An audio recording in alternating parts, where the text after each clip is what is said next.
Jakarta, Singapore, Paris, Reuters. The pilots of a doomed Lion Air Boeing 737 MAX scoured a handbook as they struggled to understand why the jet was lurching downwards, but ran out of time before it hit the water, 3 people with knowledge of the cockpit voice recorder contents said. The investigation into the crash, which killed all 189 people on board in October, has taken on new relevance as the United States Federal Aviation Administration, FAA, and other regulators grounded the model last week after a second deadly accident in Ethiopia. Investigators examining the Indonesian crash are considering how a computer ordered the plane to dive in response to data from a faulty sensor and whether the pilots had enough training to respond appropriately to the emergency, among other factors. It is the first time the voice recorder contents from the Lion Air flight have been made public. The 3 sources discussed him on condition of anonymity. Reuters did not have access to the recording or transcript. A Lion Air spokesman said all data and information had been given to investigators and declined to comment further. The captain was at the controls of Lion Air Flight JT610 when the nearly new jet took off from Jakarta, and the first officer was handling the radio, according to a preliminary report issued in November. Just 2 minutes into the flight, the first officer reported a flight control problem to air traffic control and said the pilots intended to maintain an altitude of 5,000 feet, 1,524 meters, the November report said. The first officer did not specify the problem, but one source said airspeed was mentioned on the cockpit voice recording, and a second source said an indicator showed a problem on the captain's display but not the first officer's.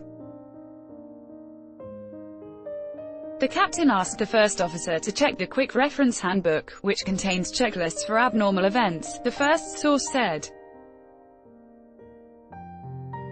For the next 9 minutes, the jet warned pilots it was in a stall and pushed the nose down in response, the report showed. A stall is when the airflow over a plane's wings is too weak to generate lift and keep it flying. The captain fought to climb, but the computer, still incorrectly sensing a stall, continued to push the nose down using the plane's trim system. Normally, trim adjusts an aircraft's control surfaces to ensure it flies straight and level.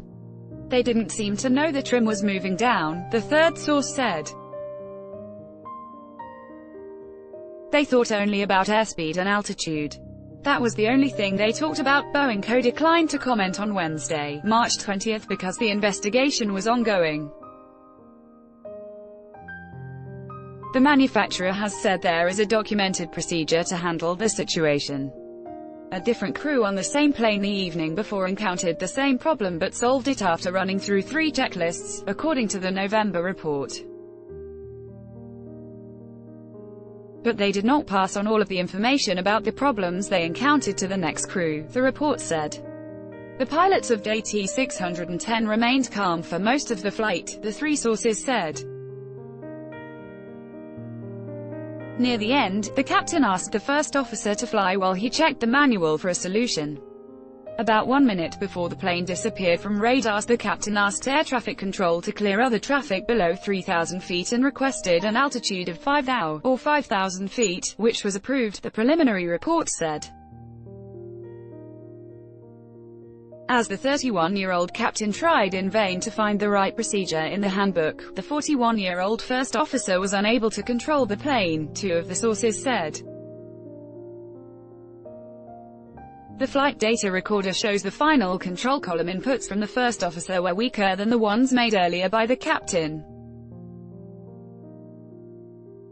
It is like a test where there are 100 questions and when the time is up you have only answered 75, the third source said.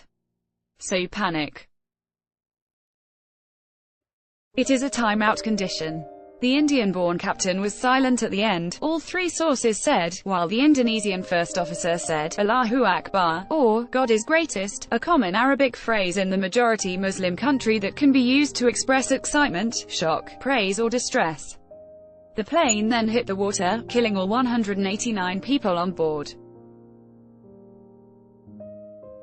French Air Accident Investigation Agency (B) said on Tuesday that the flight data recorder in the Ethiopian crash, which killed 157 people, showed clear similarities to the Lion Air disaster.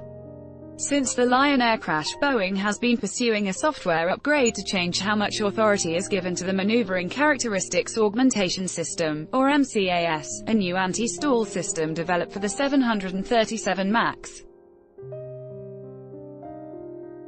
The cause of the Lion Air crash has not been determined, but the preliminary report mentioned the Boeing system, a faulty, recently replaced sensor and the airline's maintenance and training.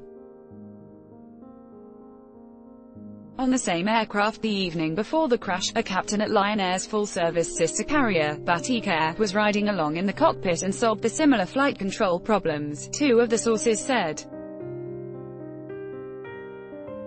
His presence on that flight, first reported by Bloomberg, was not disclosed in the preliminary report.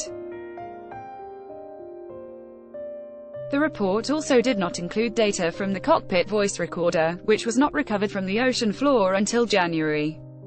Mr. Sarjanto Jarjono, the head of Indonesian investigation agency KNKT, said last week the report could be released in July or August as the authorities attempted to speed up the inquiry in the wake of the Ethiopian crash. On Wednesday, he declined to comment on the cockpit voice recorder contents, saying they had not been made public.